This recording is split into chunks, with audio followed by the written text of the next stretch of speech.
Me in a salute to the flag, please. I pledge allegiance to the flag of the United States of America and to the republic for which it stands, one nation, under God, with liberty and justice for all.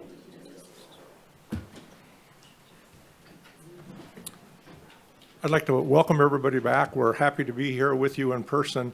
The committee and the staff are undertaking this meeting in a hybrid format, but I do want to say, despite probably the best efforts of all of us, this is still our trial run, so we'd ask you to be a little bit patient with us today. We obviously have a plethora of support staff trying to make this move smoothly, but the hybrid format has been a little bit of a challenge for certain other institutions of the county, and we'll do our very best to make it work.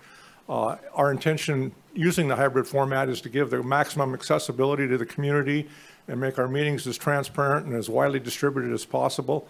So it's certainly not our intention to try to, in any way, circumvent or go around people's right to understand the process or to contribute to the process. But as you all understand, these technical functions occasionally don't go as planned. So we just ask for your consideration. We'll certainly do our best, and I want to thank the staff, because this level of staff support is obviously, it takes time, effort, and money, and the committee very much appreciates that. Having said that, is there any member of the committee who would like to, just by way of process, we have one member, I believe, on Zoom. Is that correct? That is correct, Chair. We have one member on Zoom, Eddie Morgan. Oh, and it looks like Justin is joining us just now. Justin, if you could change your name on the screen, that would be great.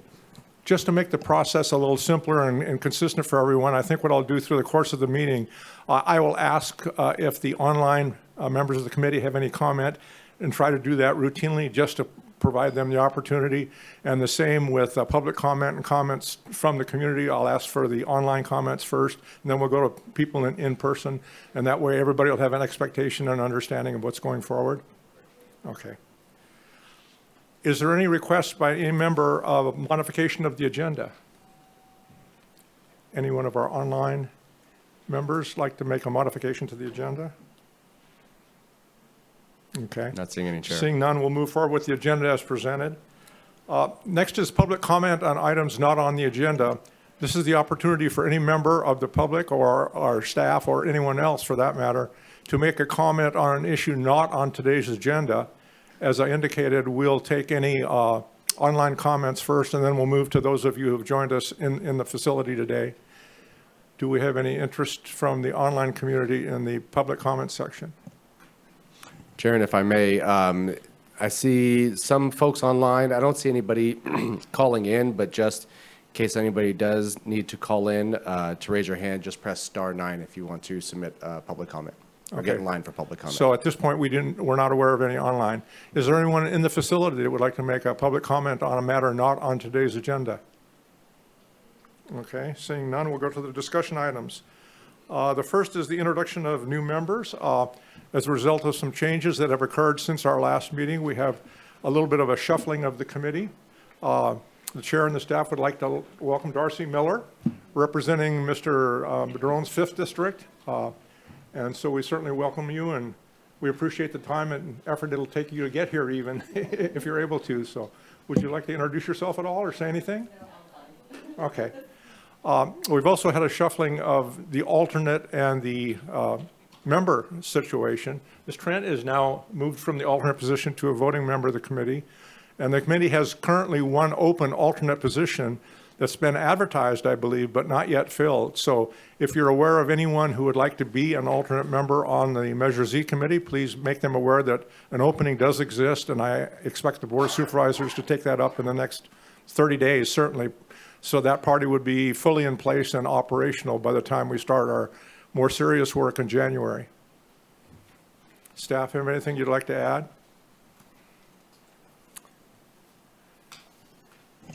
Just like to add that there are 3 appointees from districts, District 1, 2, and 4, whose terms expire January 20th, 2023. Those are district appointee seats, and so the supervisors for those districts can at any time between now and then reappoint or... Is your mic working, Sean? Oh, can you hear me? Can you hear? Is that better? That's better. Yeah. Okay. So the district appointees. Thank you, Chair. For districts 1, 2, and 4, the terms expire on January 20th, 2023, and so anytime between now and then, the supervisors for those districts can reappoint or do as they wish. The alternate seat, the alternate seat for both alternate seats, excuse me, are both expire on January 20th, 2023. The vacancy notice, as you said, Chair, will be open or is open currently. The vacancy notice for the currently occupied seat by Mr. Morgan will be noticed come January 20th. Then the full board would need to take action on that seat. Thank you. Any comments from any members of the committee? Any public comment on the topic of membership on the committee? Okay, seeing none. We'll move to approval of the March 24th, 2022 action summary.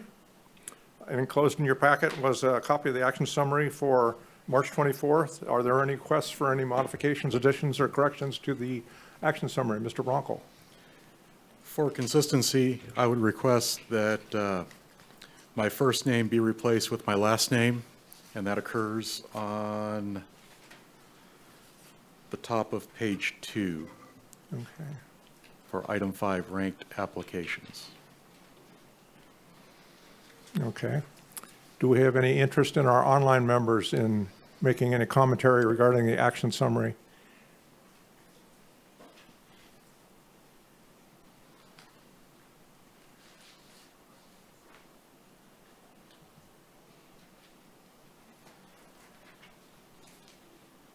There is none.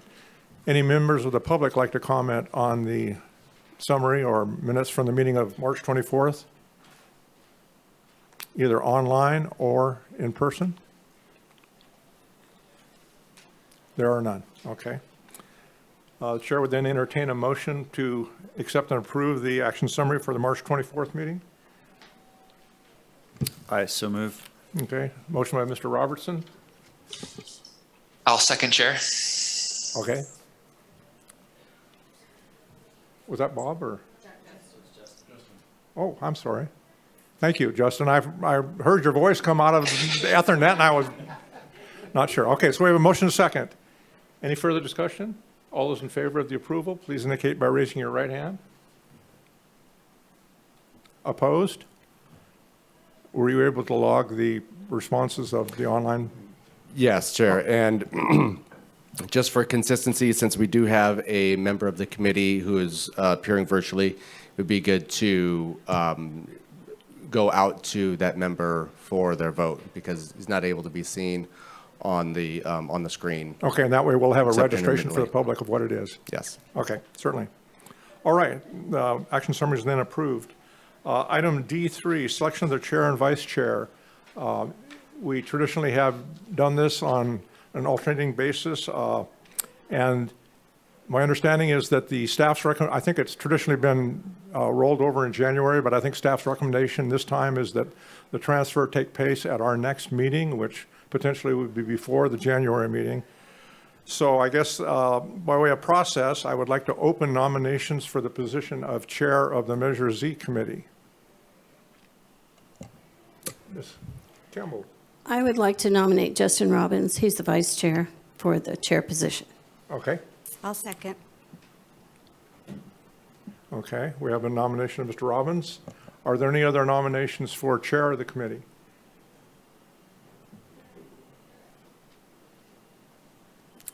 No online activity? Okay.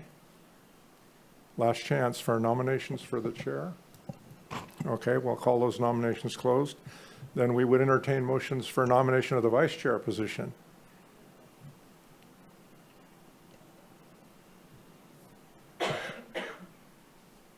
It pays double what the chair pays, so.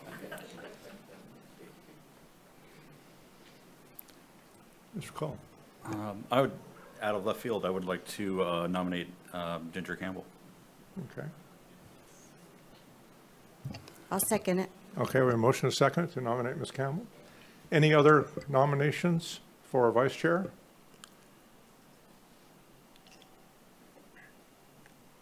No, nothing from our online members? Okay. Any member of the public like to comment on the process or the nominations of Mr. Robbins and Ms. Campbell for the chair and vice chair respectively, beginning at our next meeting? Please make your intentions known. Any online activity? Anyone in person like to comment on the selection of the chair and the vice chair? Okay, seeing none, we'll move to a vote, I guess. Do you want to do this roll call, or you said you wanted to indicate affirmatively the online member? Do you want the rest of us to vote roll call, or just? That would be helpful. Okay, so would you call the roll then of the members? All right. This would be for the chair position? Correct. So the motion on the table is to have Mr. Robbins serve as chair. Ms. Trent? Yes. Nicholas? Yes. Zemer? Yes. Ginger? Yes. Darcy? Yes. Sean? Yes. Bob? Yes. And Justin? Yes. It's 8-0. And then for the position of vice chair, the nomination is for Ms. Campbell. Yep. Roll call again. Ms. Trent? Yes. Nick? Yes. Glenn? Yes. Ginger? Yes. Darcy? Yes. Sean? Yes. Bob?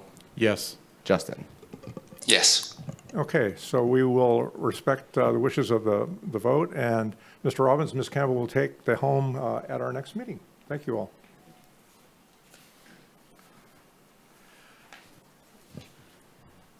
As a point of just side discussion, really quick, I want to express gratitude to you, Glenn, for being the chair for the past, I believe, 4 years of my experience. You have been steady leadership and a welcome mentor in this field, and I want to take a moment to acknowledge that. Thank you. Appreciate it. Okay, County Administrative Office updates. First of all is the proposed meeting schedule for the 23-24 meeting season. So the chair, the next item in our agenda is the county administrative office updates. I am okay with moving to the meeting schedule Excuse me, did I shuffle my pages? ahead if you'd like. Oh. Okay, I'm sorry. Just, I read that header as if it was one. My apologies. The County Administrative Office updates as a separate item. All right. And I'm going to go ahead and share my screen. I've got some information for you all to take a look at. Oh. Kaylee, can you do the screen sharing or allow it? Sean, I think you need to do it from your laptop.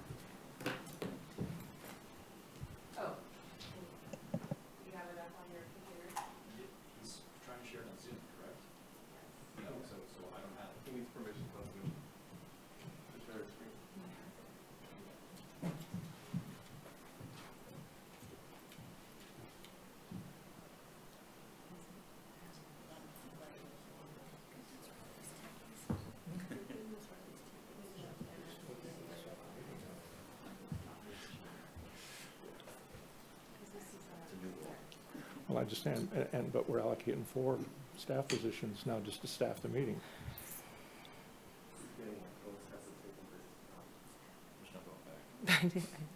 No. And once it's, assuming it can be.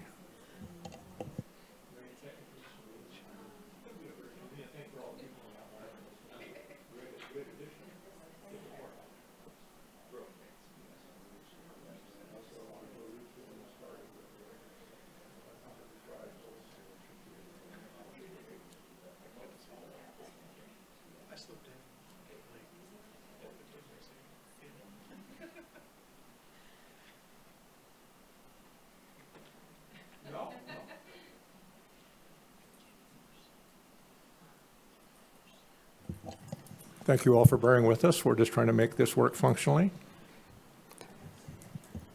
And Chair, while we excuse me, while we are waiting to work out some of these technical issues, thank you all for the patience on this. There's still some updates I can share before then.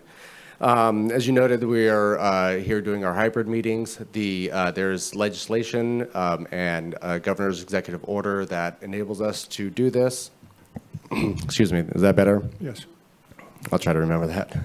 As you noted earlier, we're doing our first hybrid meeting. We've been virtual for the last 2 years. There is legislation and a governor's executive order that enables us to host meetings in this way. In the past, if members, without that legislation, if voting members were appearing virtually, they would need to notice the meeting at the location wherever they were at, and would need to allow the public into that location to be able to take part in the meeting. This legislation allows us to just voting members to take part virtually. The Board of Supervisors needs to adopt those corresponding resolution allowing that to happen locally. And the Board of Supervisors has done that, and they need to renew that every 30 days. So as long as the Board of Supervisors takes that action every 30 days, we can continue in this format. If they at some point choose to not renew that, then we would need to be all physically here. Really quickly on your committee recommended to the board to allow funding for an administrative analyst in the county administrative office to help administer this committee and to help administer the indigent defense program, and that hiring process is in place. We hopefully expect somebody to start in early December. One other thing that you should be aware of is that the Board of Supervisors has recently taken action on requiring all of their committee members to take part in diversity, equity, and inclusion training. And there's also a code of conduct that will be coming down the pike, that will apply to all of the committees that the board appoints members to. That's still in development, but that is something that this committee should be aware of. Once that's in place, then I'll definitely report to your committee and let you guys know about that. Okay. All right.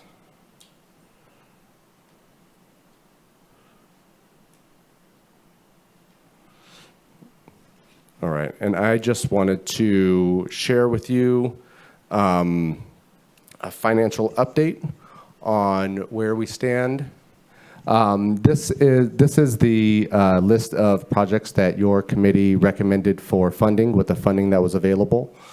This was just a little bit over $7.2 million. Since that time, staff has been able to find additional funding. We finally, thanks to the hard work of our staff, Jessica Maciel in particular, we were able to determine what the actual expenses were for 2021 and 21-22. As your committee knows, this has been a source of consternation for us for many years due to well-publicized issues. But since that time, we've been able to locate an additional almost $2 million in unspent funding from prior years and revenues that exceeded estimates. And so here is the final list of projects that were adopted by the board to be funded. There are 2 projects up there that are highlighted: the Sheriff's Public Works and CAO radio repeaters project and the Public Works Repair on Roads project. At the time of the proposed budget, the Board of Supervisors was trying to stretch Measure Z dollars for all of those reasons that we talked about earlier. And so the board wanted to fund those 2 projects using our Federal American Rescue Plan Act dollars. And so that allowed the board to go down further. But since that time, like I said, we recognize additional funding available. And so we moved those expenses back to Measure Z. And so that's pulling away from funding available for 23-24, or 22-23 and 23-24 potentially. And the highlighted items below are the additional projects that were able to be funded as a result of finding that additional funding from unspent projects in the past. Going forward, an early look at... Can I stop you there for a second? Just a Sure. quick question. Yes. That process of, I'll call it cleanup for lack of a better word. Yeah. Went through what specific date? In other words, that cleaned up the unforeseen or unrecognized, let's say, items up to what date? That was up through the end of 21-22, correct? Yes, so June 30, 2022. Okay.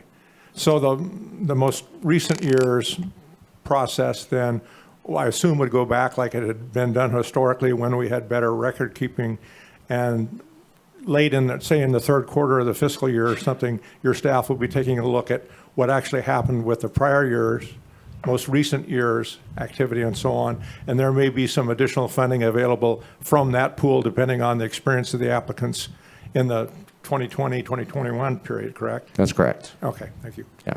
I was just going to add that the 2021 year and 21-22 are still not closed, so there could be minor changes, but we don't anticipate any large transactions to affect it at this point. Okay. So did I hear you say that that was unspent money from previous years? Correct. So normally, so say the year ends and there's unspent money, where does that stay? Is it in, where was it? Going into 22-23, we just assumed that the outside agencies would fully expend all of the funding for their projects. For county expenditures, we were able to get a pretty good idea about that because a lot of those were salary expenditures, and our staff here were keeping their own records. But for the outside agencies, just to ensure that we had funding available for their projects, we just assumed full expenditures. But since that time, the actual expenditures have come in, and some of those projects did not expend the full amount of funding allotted to them. So so they don't have it in their hands, it's somewhere in the cloud? It is in our fund. It was in the Measure Z's fund balance. Okay. And we okay. used it to fund projects in 22-23. So that was the cleanup part? That's correct. Yes. Okay, thank you. So is it safe in a general sense to say that we have a essentially clean and solid accounting through the end of the 2021 period? We still have the most recent year's period to, flesh itself out, but we're confident that the uncertainty that existed as a result of some issues within the county administration have been resolved up till that point in time? For the most part, yes. Okay. Yes, we're very confident in the projections that we've. My point being developed. that we all knew that there was going to be some amount of money, that was going to be identified Right. that was accruable to that particular period of time. So the point of what I'm trying to get to is essentially we would not expect there to be a highly significant amount of money that is going to present itself now. We're, say, 95% to the final number as far as those accrual periods are concerned, and we only have the most recent accrual period that would result in leftover or rollover money that would be applicable for the 22-23 period, correct? Yeah, that's correct. Okay. Right. So an early look to 23-24. This slide is showing the estimated year-end fund balance for 21-22.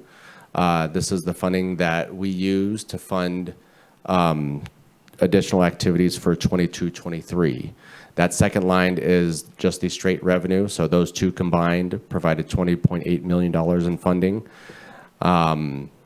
Looking at the ongoing expenditures, those are county salaries for 22-23, it's $10.9 million. Additional applications was $9 million. And that leaves us, we've still got a little bit of, a little bit of wiggle room. There's potentially about $900,000 that could be additionally available for 23-24 there's some carry forward issues that we are working through there. Okay.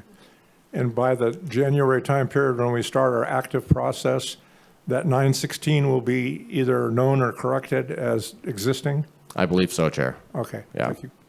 So an early look at 23-24, assuming that we start with a clean slate, that all of the funding, the money in fund balance is completely used up for 22-23 activities. We are, initial estimates for 23-24 are $14.7 million. It looks like ongoing salary and expenditure costs, services and supplies, and a roads project that was approved in 22-23. It was a 2-year project. There's about $220,000 there reserved for 23-24.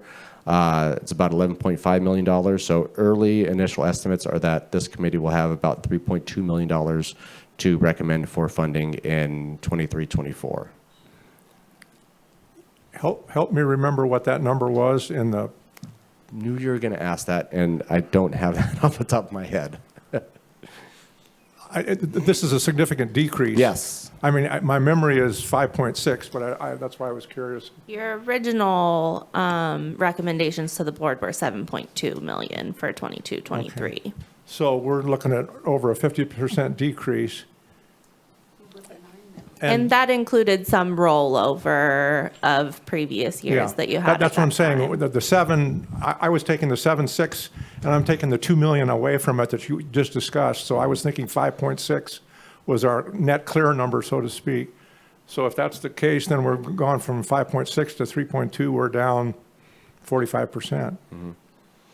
And keep in mind the $10.86 million in county salaries will not be fully expended because those are salary costs. And so there should be some salary savings there. But assuming that if all of those salaries were expended in 22-23, that's, or 23-24, that would leave you with about $3.2 million. Okay. The 10,866 that's shown there, how does that compare with the projection that we received when you guys did the most recent 5-year projection for the county's costs in each ongoing year? Do you have any idea of that? I don't have that. off the top Okay, of my I'll head, go no. back and look and see. But The this is 14,776 is based on the recommendations of the sales tax consultant that the county utilizes, I assume? That's correct. And how did their projection last year compare to the actual receipts? For 21-22, Yeah. Traditionally, the CAO's office has underestimated, which I think is completely prudent and so on. But I was curious, we were going to go back and take a look and see how close the original allocations were, so we'd have some kind of history, so to speak, to look at when we took a look at this year's number. It's not fair to spring that on you now. I should have talked to you about it ahead of time. But by the next meeting, could you take a look at Yes, that? And see, absolutely. do two things. Take a look at the expenditure for the ongoing county salary and see how they compare the projection that was provided to us. And then make the same comparison on the 23-24 sales tax relative to the actual receipts in 21-22. And that way we'll have a sense of how this is tracking. And Ms. Hayes had always indicated that when she was staffing the committee, that she was intentionally going to, make that number soft, and that's completely a reasonable thing to do, but it'd be nice if we knew how soft it was. And the $10.86 million includes the additional staff that were allocated this year. Let's see, there were several projects here that include additional staff. So that 10.866 number includes those staff. Okay. I think there was about 8 new staff. But if the recommendations. Chair, I have a question. Mr. Robertson.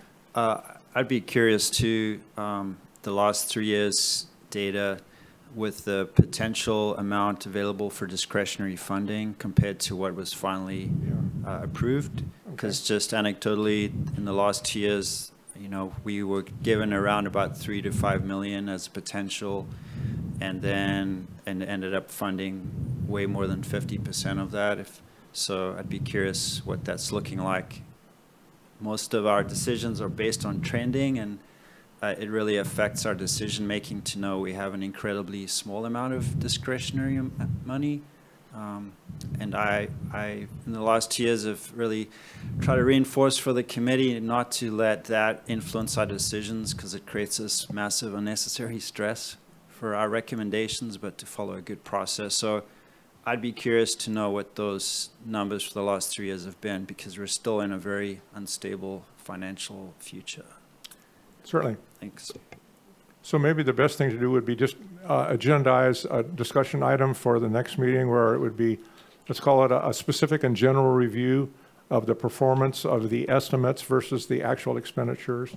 And that way we'll get some sort of sense of, as Sean said, what kind of trends and so on. Yep.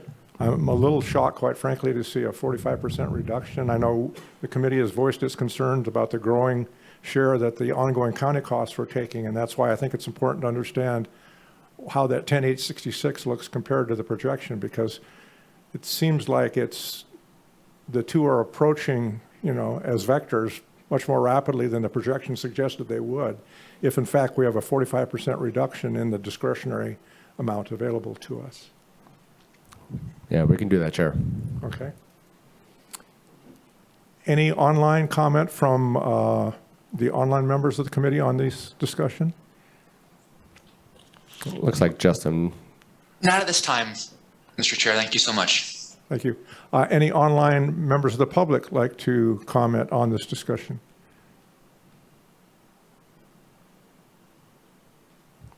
Any parties in the facility that would like to comment on this discussion? I've got something I want to kind of throw in on this one, please. What I'm hearing and what I'm kind of trying to digest with the numbers that are being put out is that as a routine, when extra money is found and made available, no matter what the amount of that money was, the board decided just to go down the list of applications for that expenditure year. From where I'm sitting, when we're facing this amount of reduction, when last year there was $2 million that was added on to the process, it kind of circumvents the functionality of this committee to just allocate that money down the list when there's an understanding that the following year is going to have a severely reduced pool.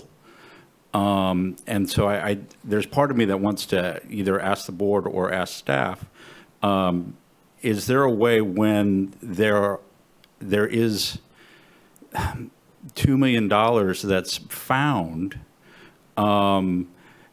a way to have a discussion about how that is allocated rather than simply adding it onto that year's balance? Because I really feel that, yes, that money did some great things last year, but it puts us in a position where this year we really have a really limited opportunity to fulfill applications that have been ongoing positions for this committee, ongoing relationships with agencies within the municipalities and other agencies that are going to come into question. And so I'm really hoping that we can maybe include that discussion in this agenda item.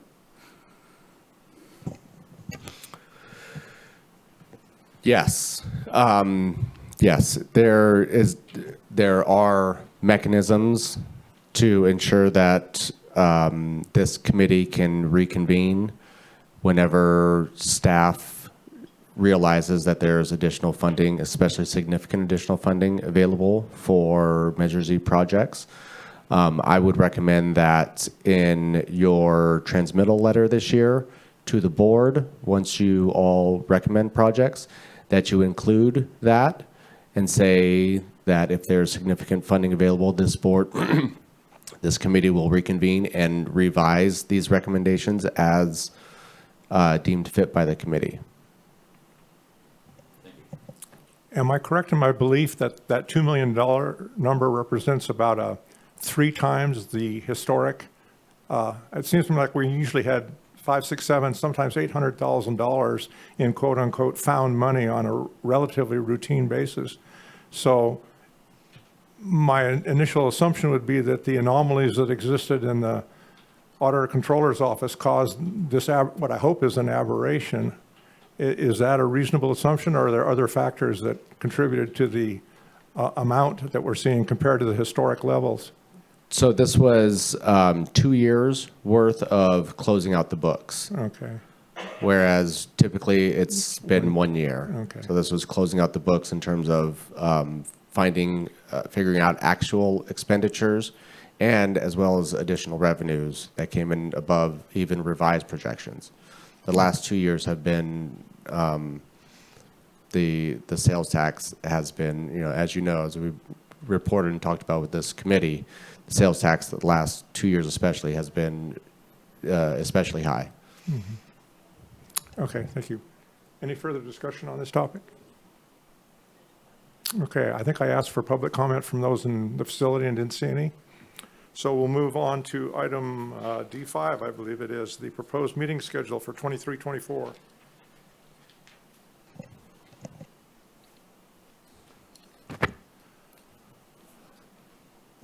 All right, so the proposed meeting schedule is up on the screen behind you. It is in the agenda. I am noting on the proposed meeting schedule the November 10th meeting. If this committee wishes to come back to have these further discussions or to hear additional presentations from agencies who are receiving Measure Z funding, or any other topic that you wish to address. And then in calendar year 2023, it's pretty typical schedule that we've had. January 12th is when we would finalize applications. We would submit. We would open up the application period, would run for 30 days. Your committee would reconvene the first week in March, and then have your regular series of meetings, then come back in October for a year-end meeting like we're having now. Any discussion by committee members of the proposed schedule? I have a question. Just because I said I would, could we go to the online people first? Okay. I'm sorry, I said I would do that and then I haven't. So for me to be somewhat consistent, if we see if the online member would like to make a comment about the schedule first of all. Thank you, Glenn. No questions for me. The schedule looks fine. Okay, I'm sorry. Go ahead, Tammy. I have a question about the March 24th meeting. I believe the 24th is on a Friday. Is that correct?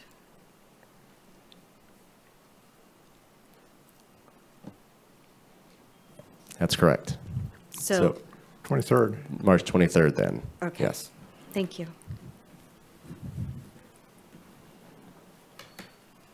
Any other comments on the schedule proposed by staff?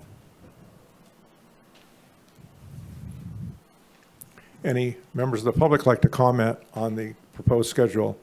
First of all, online?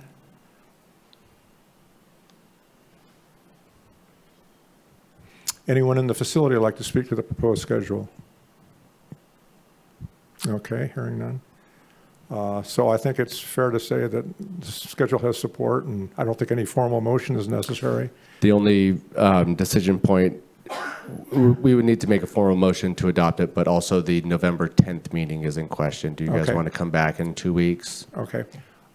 Staff had proposed that we allow recent applicants to come forward and make the committee aware of the activity that they've undertaken as a result of the awards of the committee and so on. I think we had 4 potentially available today, and then there was the potential for further applicants to come forward. So does the committee have interest in scheduling a meeting that would largely be focused on receiving input from the applicants who have been successful? Yes. Yes. Okay. Yes. Yes. Okay.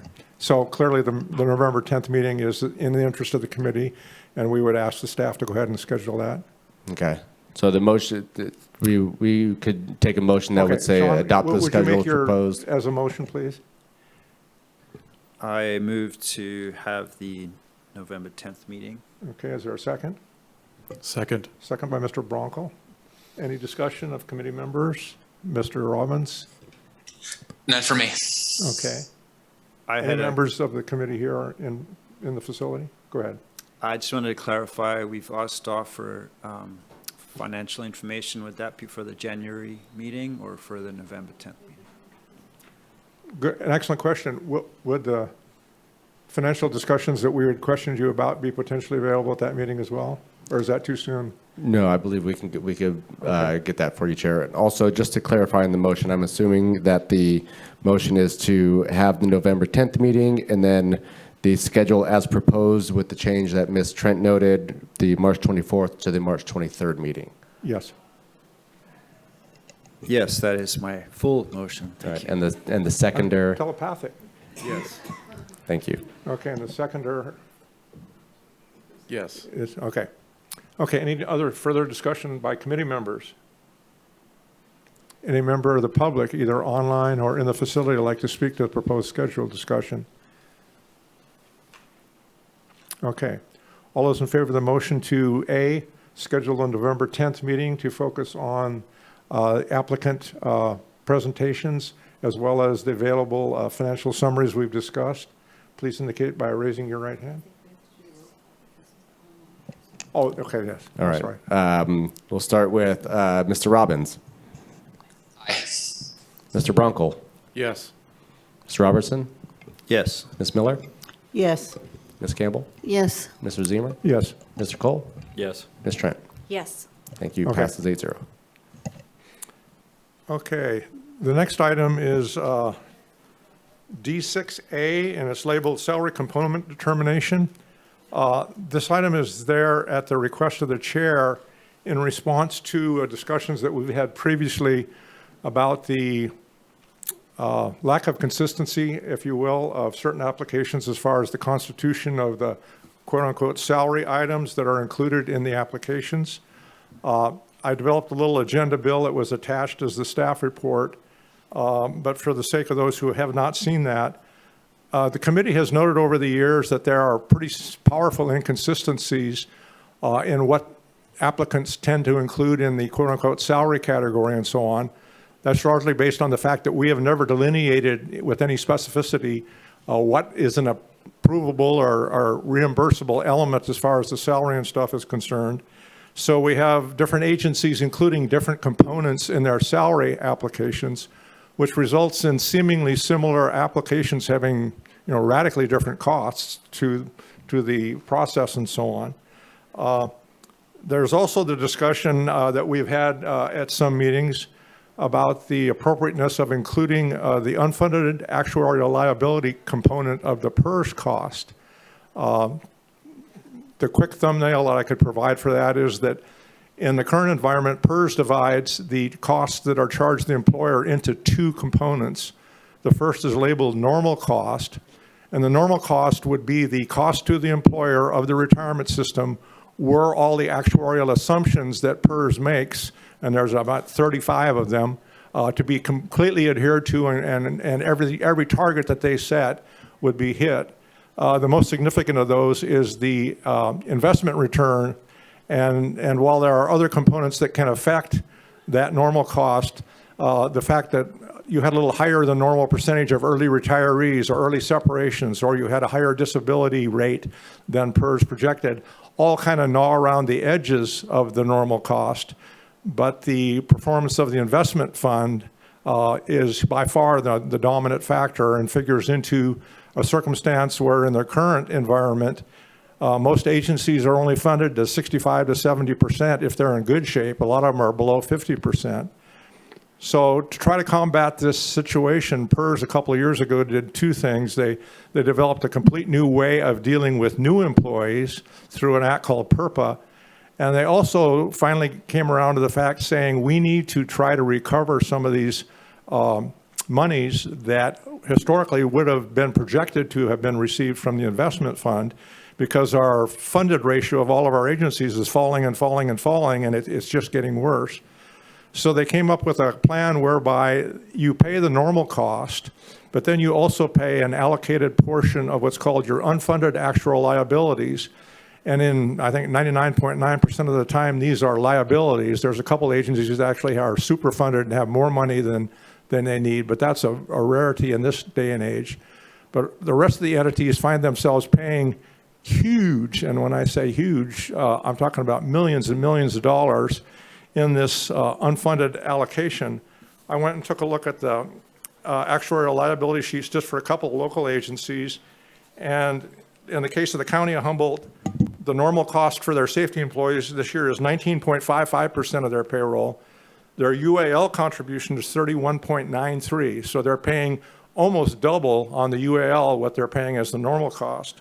In hard dollars, that's $3.7 million for the safety employees for the normal cost, but they're paying $6,072,000 in the unfunded liabilities. That same pattern repeats itself. I looked at Eureka, Arcata, and Fortuna's, and the pattern is similar. The numbers are obviously a little different. But the point of the discussion is, should in fact the committee be reimbursing these agencies for what have been labeled salary costs, when in reality what we're doing is paying for legacy retirement costs and underperformance of the retirement system? So in view of those two concepts, just to start the discussion, I included a suggestion in the agenda bill of what I thought would be appropriate items for consideration. And this is certainly the meat of the discussion today. There's two basic questions. Should we undertake this process at all? And the second question is, if we do decide to undertake this process, which components do we want to consider to be reimbursable for future applications? So maybe I'll stop there and ask the first question. Is there any desire on the part of the committee to undertake this discussion in the first place? Because the second element would be nonsensical if there's no interest on the first. Chair Zemer? Sure. Yeah, thank you so much for putting this together. I agree with your premise that, I believe it's your premise that the 6 items that you have listed are, entirely appropriate to be funded, and unfunded PERS liability is, in my view, entirely inappropriate to be funded through Measure Z. I made this comment before. I'm not sure if it was the last meeting or, this in the last round of funding, but it's just what you said. Unfunded PERS liability goes to pay for current retirees, for legacy retirees. So it's not going towards public safety efforts at this time, and that should not be an allowable expense for Measure Z requests. And thank you, Chair. Okay. Any other comments? I kind of have a question. For me, this kind of boils down to what is the impact and the functionality to the agencies that we're working with.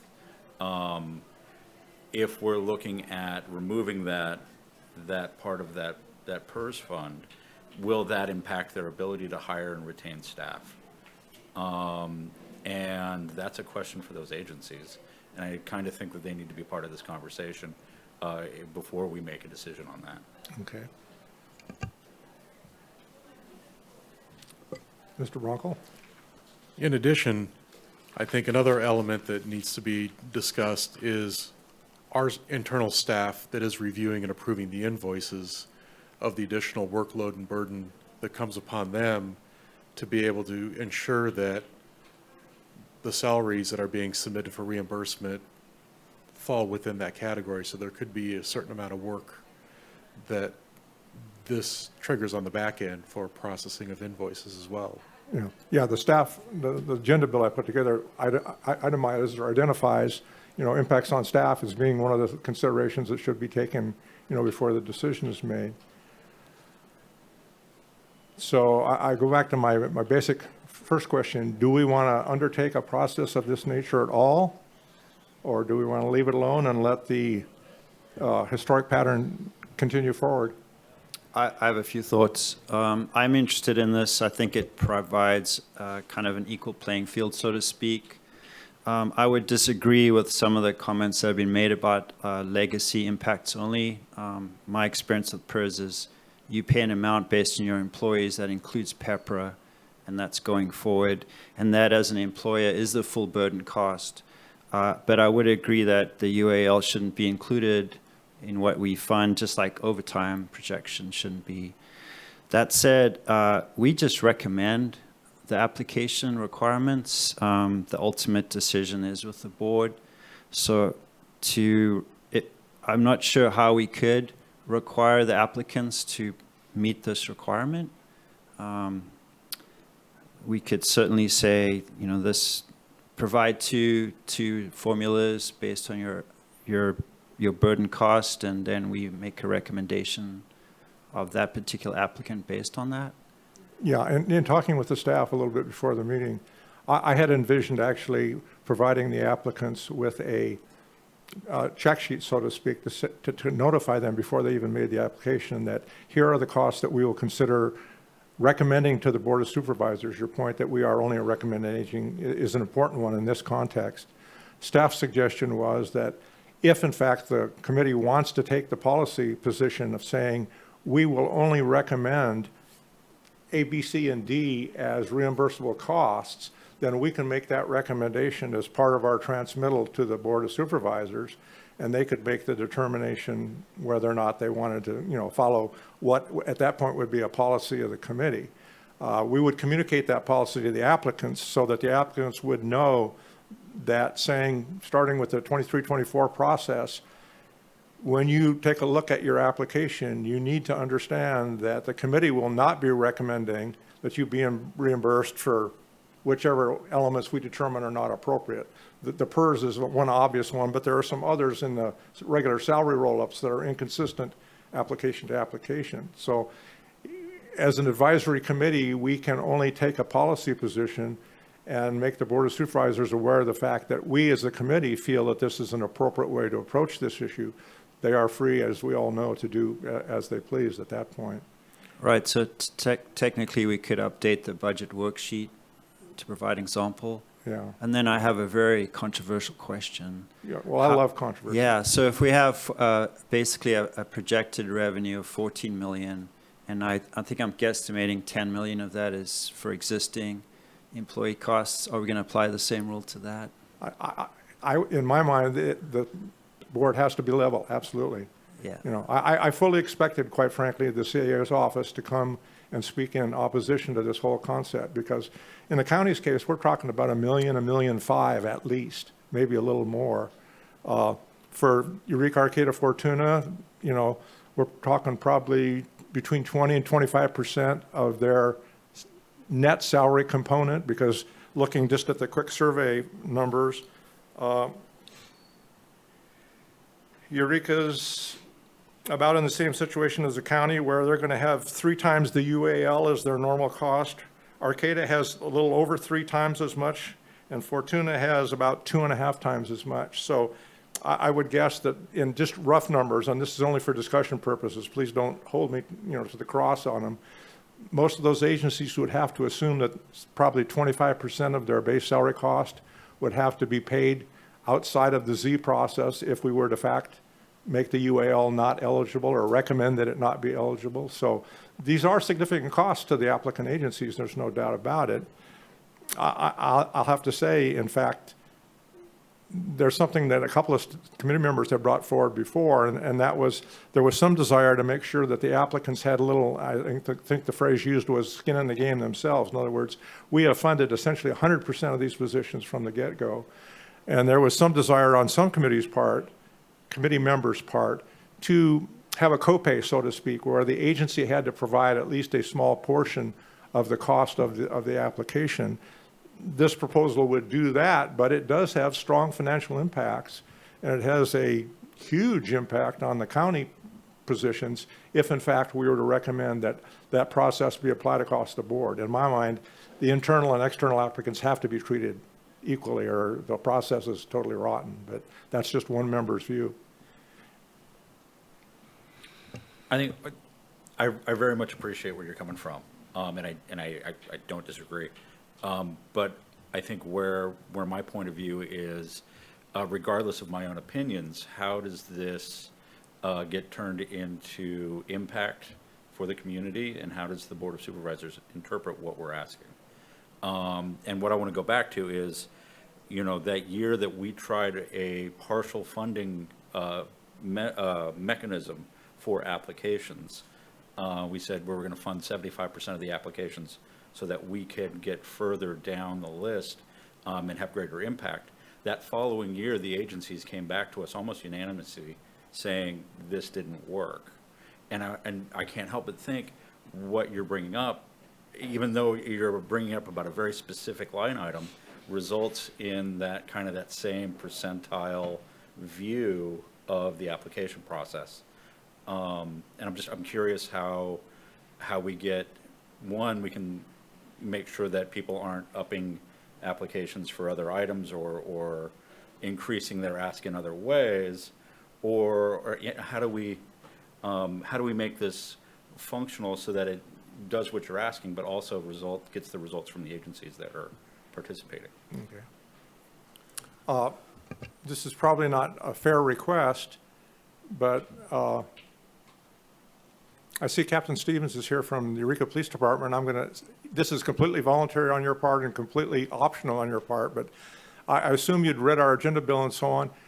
Would you like to speak to Nicholas's point about if we were to implement such a process, what it would do to a program such as yours? And I'm only picking on you because I recognize you and I don't see anyone else in the audience pool who is an applicant in the same situation. So if you'd prefer not to discuss it, I totally respect that decision. Chair, point of order, that's Chief Stevens. Assistant Chief, yes. Uh-oh, did I identify you as captain? It's all good, sir. My apologies. It's all good. I will try. I actually did pull up, prior to doing our application last year, our fully burdened rate, because this conversation comes up every year when we get to the point where we're actually presenting our applications. The Eureka Police Department asked for $110,000 for each of our positions. We haven't raised that in the last several years, not even including the raises we've given across the board within our agency in the city. So our total burden rate is over $135,000. So we're already asking for $25,000 less than what the fully burden rate is. And as an agency, we understand and accept those costs. And that fully burden rate doesn't include overtime. It does include PERS, but it just says PERS on what I got from the finance department.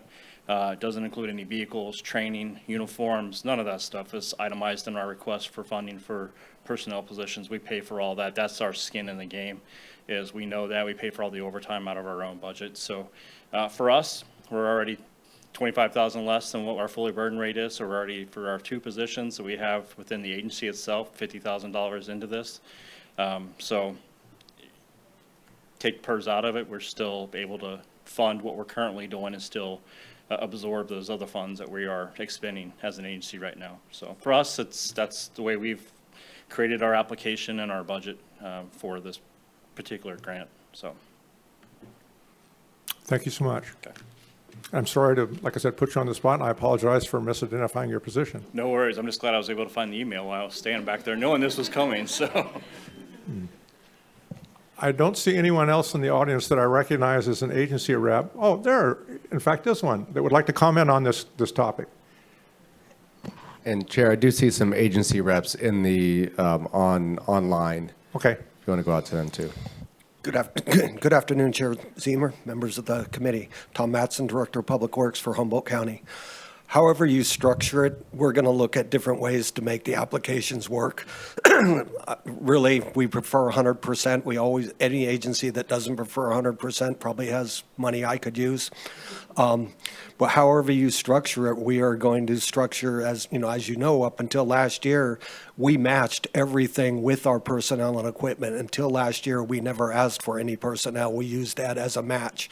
And I think by leaving it open, you allow people to be creative in their applications, but you also allow those that are in severe need of the full funding to get that full funding. We pay a lot of matches on a lot of things. Federal projects are always a 20% cost match, so we're used to having to do that. Yes, it may mean we don't ask for as much or we ask for something different, but if it makes the program better and makes things go further, that's better for the county in its entirety, and that's only my opinion as a department head, not as the Board of Supervisors. So I think it's a really good discussion to have, but again, by leaving it fully funded, you allow different departments to apply for differently, and like Eureka said, they eat 25% off the top, and we historically ate personnel and equipment off the top, just to be, more competitive and to show that we had skin in the game. So I don't know if that helps or not, but that's the way we look at it. Thank you. Thank you. We have some online participation. Yeah, I do see a couple agencies who are in attendance online. I don't know if they would like to contribute to this discussion here. Maybe the easiest way to get through this would be if you are online attending the meeting via Zoom and you would like to comment on this discussion, the committee is obviously very interested in hearing the input of the applicants. So if you feel like you're capable of responding in either a small way or in a detailed way to these discussions, we would encourage you to make the staff aware of your interest and I guess raise your hand and dial, I don't know, what is it, 6-9 or whatever it is? Star 9. Star 9, so that we'd be aware that you are able to contribute to this. Is there any such interest? Not seeing any, Chair. Okay. Mr. Bronco.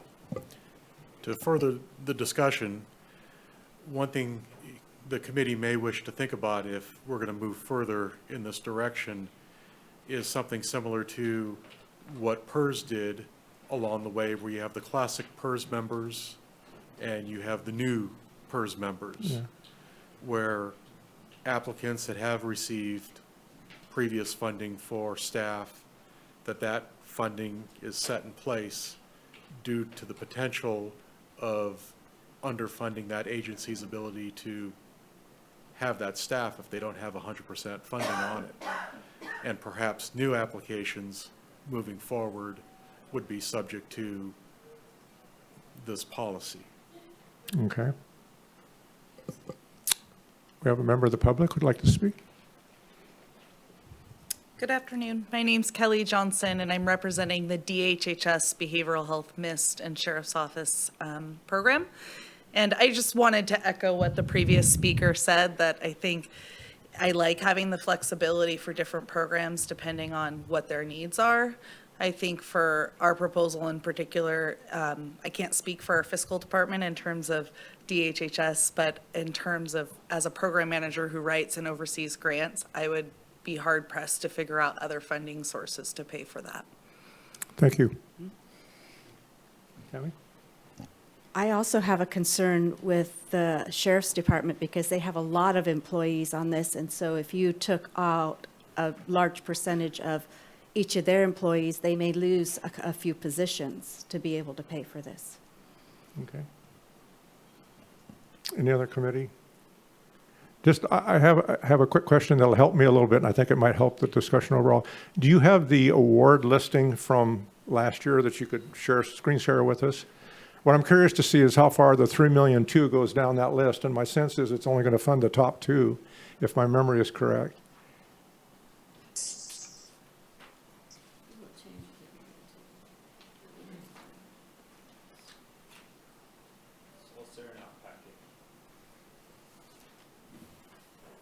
I'm sorry. I'd forgotten that it was in the supplemental package.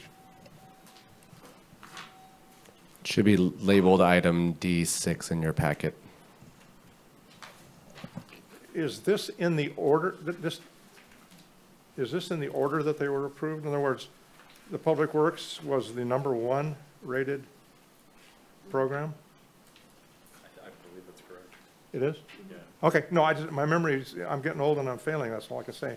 I guess my point is that the $3.2 million would only fund the top two applications in last year's array. If you took, I'm just trying to, in my mind, figure it out. Say that this averages a 25% reduction, and I'm just picking this number out of the air based on a very minor amount of research,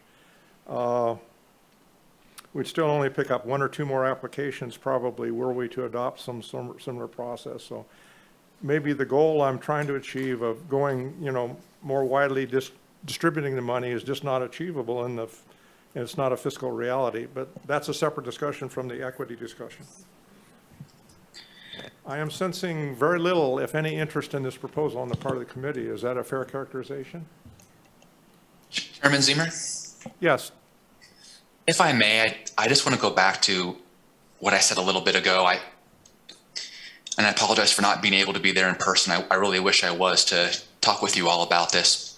What I was saying earlier was just on unfunded PERS liability, not any retirement costs for existing employees that are already funded by the sheriff's office or the county, and not for PERS costs, retirement costs for that matter, if we were to approve a new funding for a new position,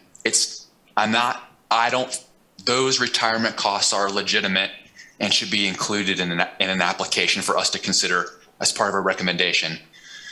What I was saying is the unfunded PERS liability costs are separate costs from current employees. Unfunded PERS liability costs are costs for retirees that are not providing boots on the ground, so to speak.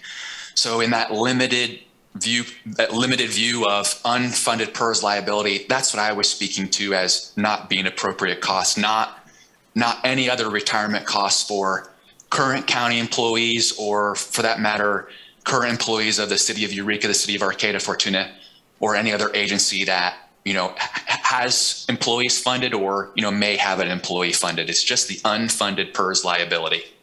Thank you. Yeah. You raise a good technical point. We're going to get really in the weeds here, but my concern with your concept is that those employers who have PERPA employees have a different structure, and most agencies have some, I'll call them legacy system employees, and some PERPA employees.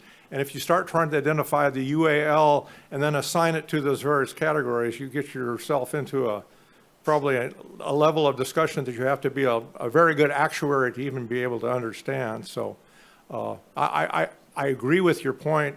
And I think if we were trying to be technically correct, what you're suggesting would be more accurate. But in a practical world, I don't know how you'd possibly make those distinctions without a huge amount of input work on the staff of the applicant and the county. So, well, let me offer one more thing here. So just speaking for the special district that I work for, CalPERS sends us a bill for our unfunded PERS liability. It's separate from the retirement costs that we pay with each payroll for our current staff members. So agencies are told what their unfunded liability is prior to the fiscal year even starting. And there's an assumption on my part that all the cities, municipalities, and special districts receive that notice like my special district does. And so Glenn, I don't think it would be that complicated to do that, to separate those out, because they already are separated. It's a separate bill that the agency receives prior to the fiscal year of what that unfunded liability is going to be for that fiscal year. And then I'm getting into the weeds here, but the agency that makes a decision on how they want to pay that back, how they want to pay that amount. They can pay it monthly. They can pay it all up front at the beginning of the year. But those costs are separated out from current employees. Those are known separate costs that are in essence billed separately. There's no point. I think you're generally correct, but technically incorrect in the sense that, yes, PERS does in fact identify in the actuarial study that they provide to each agency the normal cost, and then they identify the allocation of the UAL, and then you're given choices about how you can prepay it and reduce the amount and so on. When you get very technical about it, the problem is that even the PERPA employees who are recent hirees, if PERS has a bad year, they can be contributing a currently existing UAL that gets thrown into that amount. So anyway, we're getting off in the weeds. And like I said, I don't sense any support in the committee for taking this any further. So if that's a correct consensus, I'm just wasting my time and everybody else's time. So the chair's consensus is there's not interest in pursuing this topic. Is that correct? I wondered just into the weeds, just a little bit deeper. Okay. And I have a really different philosophical view of what this committee is compared to what the Board of Supervisors sees it is. But I recognize that's a philosophical difference. The reality of it is the Board of Supervisors defines how this fund is spent. And what we're discussing, these applications they're applying for specific positions with specific requirements, regardless of if they are putting skin in the game, as EPD has done, or if they need a fully funded position like Rio Del has needed. Where we're looking at trying to make an impact really is in the county's ongoing commitments. That $10 million allocation for the positions within the county. And I don't see us as a committee being able to leverage the Board of Supervisors to say, you know what, yeah, we're going to pull that amount out of that fund. I just don't see it. Even though I would love to see it happen, and I agree with you, but the reality of how this fund is being recommended by this committee, but then decided by the Board of Supervisors, I don't think we have the leverage to make that happen. Okay. Mr. Robertson? Yeah, I'd agree. I think the reluctance you're getting as feedback is because this is a very deep and complicated situation we have very little impact on. I think the intent of what I'm getting from this discussion is to try to make the applications more equitable, to use your word, and we could just put that recommendation in the budget worksheet to say that you're recommended to not include UAL or overtime costs, something like that. And then, I mean, that's already, as several of the applicants have said, they appreciate having the flexibility to apply in the way that works best for their needs, because that's going to be different. And this discussion is related to any PERS employers, and that isn't all the applicants we get. So we can certainly table that, this recommendation to when we get into the application, and a simple sentence would, I think, meet the intent of what I'm hearing, and allow us to move on from this massive iceberg we're discussing. Okay. Mr. And let me just say that when the applications do come in, we can absolutely do what you're talking about, Mr. Robinson, and including something in the application to either advise the applicant that this committee, how you feel about UAL costs, and to also specifically list in their application what the UAL cost is that they are including. And then once we get to looking at our worksheets and that really detailed dive, we can categorize that UAL cost separately and start to look at the total projects with and without UAL costs, so that the committee can start to take a look at and see how many additional projects could be funded if the UAL cost is not recommended to the board. Okay. Just so I'm clear in understanding in reference to Nicholas's comment, so you're suggesting the committee would have the capability to, I guess my concern is without a policy that is uniformly understood, just as an example to try to illustrate this discussion, if Sean puts an application in and scrubs out the UAL and makes that known, and I put in an application that includes it, would it then be a quasi-policy of the committee that we would consider that a factor in the ranking, which goes back to Nicholas's concern about partial fund? Lacking a uniform policy, I don't know how you make an application by application comparison if you're going to say Sean's application without UAL is shinier than Glenn's application with UAL. Help me understand that. It's a good point. We could, the way that I'm envisioning it is that your committee would still judge the applications as a whole, but we would note that if you wanted to recommend all of the projects be funded with the straight salary costs minus the UAL, we could determine what that total number is for each application and let the applicants know that that portion of the application is not going to be recommended to the Board of Supervisors. Okay. But wouldn't we have to adopt that as a policy before we exercise that option? It would just be an action of your committee to make sure that applicants included that in their application.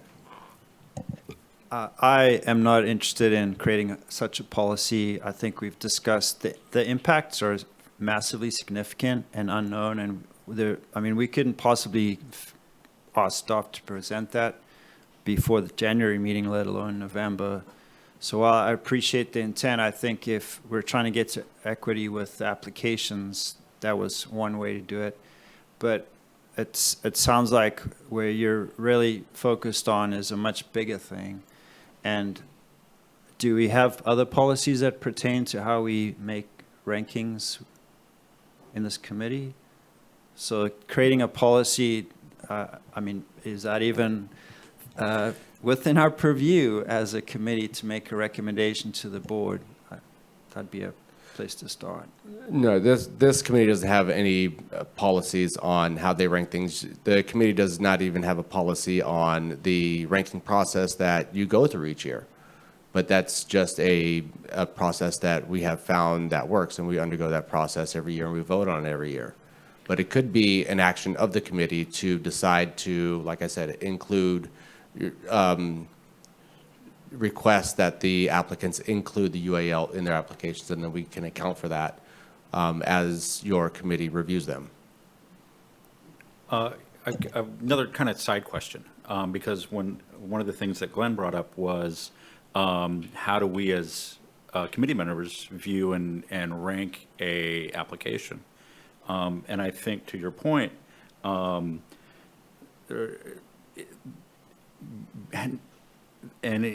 agency that is helping cover costs or helping contribute to a program, to me, absolutely affects how I evaluate it. One of the things where that kind of leads to me is there a potential where we increase our ranking scale from 1 to 3 to like 1 to 5, so that we can get a greater scale of how we're evaluating these applications, to create an opportunity to really identify which ones are really highest priority and which ones we have different levels of concerns about, rather than just 1, I want to see this happen, 2, yeah, in a perfect world, 3, maybe not. Is there any interest in that? Chair, might I suggest in the interest of time that the committee maybe assign a subcommittee to work on this offline and to come back to the committee or to come back to the committee in January with a proposal on how to account for this dynamic? Is this something we can pick up on the November 10th meeting? Absolutely. We can continue the discussion. Absolutely. What is the interest of the committee? I just wanted to make a quick comment that, we've had a long discussion on this, but there might be some entities that can cover the 20%. There might be some that can't. It might make a difference in whether they can fund those positions or not. I would say and like I said, with the Sheriff's Department, if we have to go back, that could make a difference between a couple of positions. In the small departments, they may be able to, the positions that they have, they may not be able to come up with that extra amount of money. And some of them who have good budgets, they may be able to. So I don't think you can punish one department or one entity for being able to do it and the other for not, saying you're not going to fund them if they ask for that, but they can't pay for it if they do. So we are an advisory board. We're not a policy board. We're not an oversight committee. And I think sometimes we kind of, we try, the line gets crossed in discussion. And all we can do is advise these agencies that when we're looking at their proposals, that, that the UA would be better if it was not in there, if they can afford it, because we're going to be looking at a lot more agencies with a lot less money. And I think when agencies know that, they'll tell us. I don't think anybody's trying to cheat us out of anything. I understand what you're saying, but, it's a big task to lower the amount by millions of dollars. But I think we need to stick to our policy, that we don't have policies, and that we're just advising not only to the Board of Supervisors, but to the agencies during the application. And I would like to see a subcommittee bring that information back, but, you know, it's almost like we're accusing people of, you know, trying to take more money than they should have or something. It just makes me feel a little bit uncomfortable, because I think everybody's been pretty honest in their application process of what they need and what they can afford and what they cover and what they can't. That's just my opinion. Okay. I appreciate the suggestion of the staff, but I think if you boil it down to its bare bolts, there are 2 members out of 7 that are really interested in this to some degree, and that's simply not a mechanism to move forward. So I think the best thing to do is take Mr. Robertson's suggestion. We've had a discussion, it's been open and free, and there is not support for pursuing it to any significant degree that I can tell. So I think, as one of my final acts as chair, I'll say that we've exhausted this topic and we should move on our agenda. To be clear, Mr. Robertson's suggestion was to Move on. okay. Okay. Thank those of you who had tried to help us in this discussion. We appreciate it.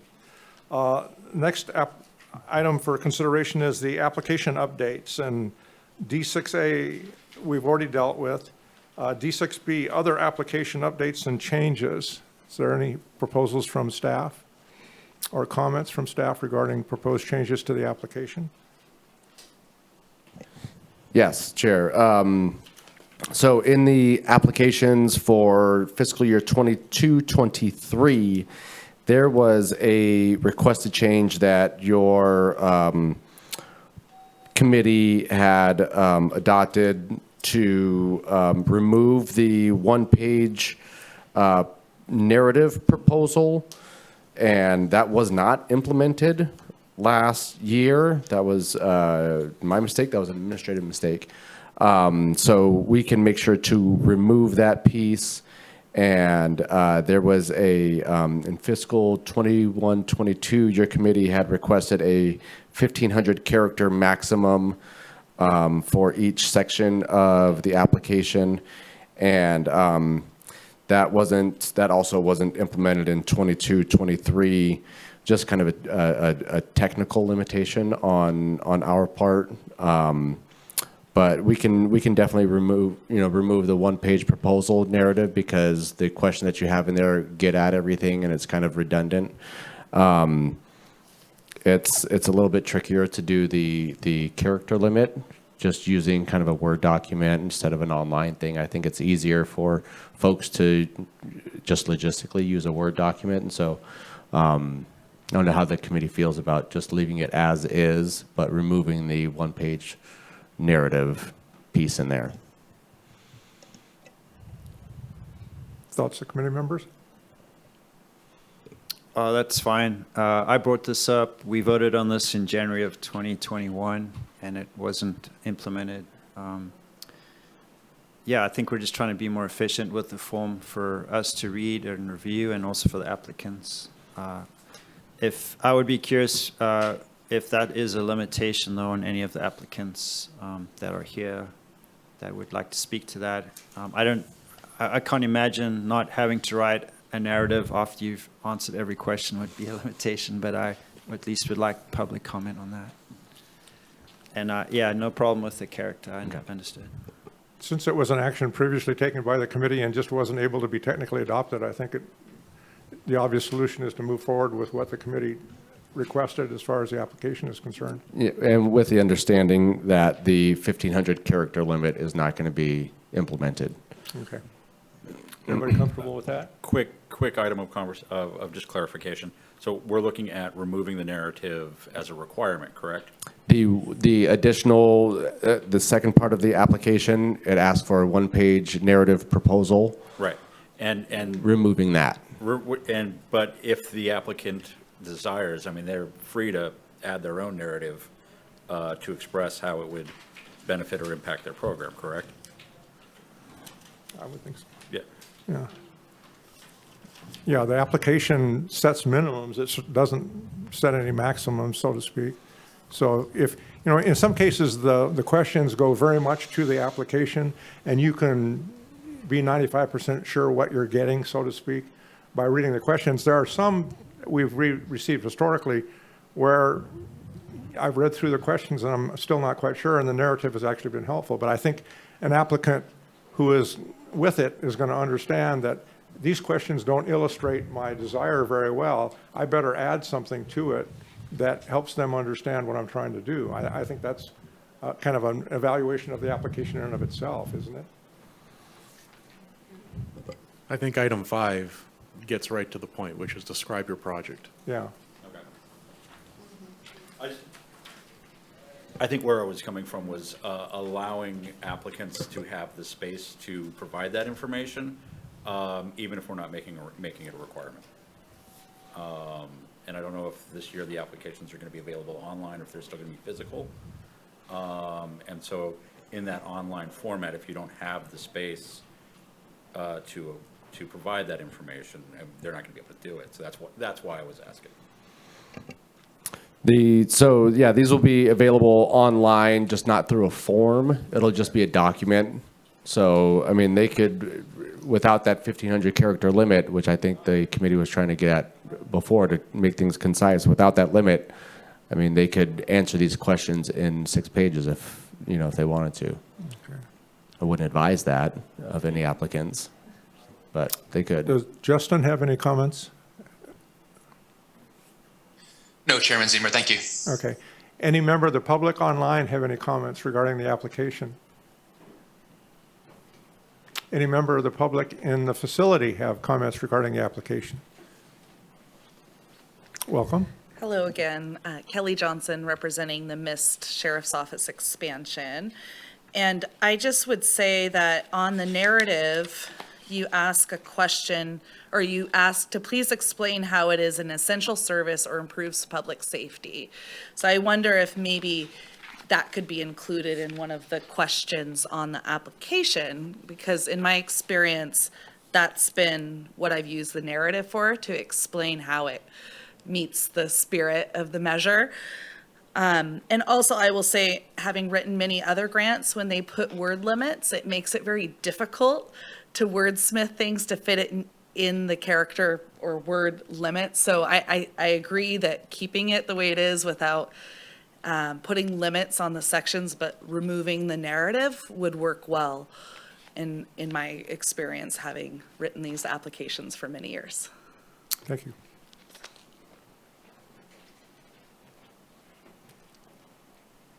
Okay.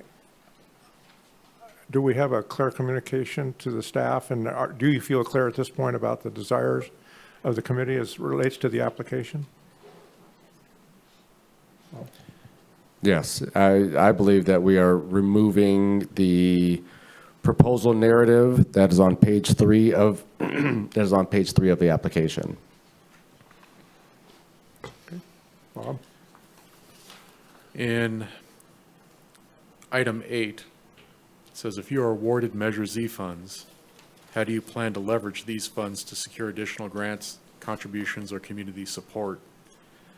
And I want to throw an item out there for discussion on this, that perhaps adding 3 lines into this, where we'd ask for the total cost of the project, and then a spot for the Measure Z request, how much are you asking for Measure Z, and then what is a local match, if there's a local match, to make up the overall cost of the project.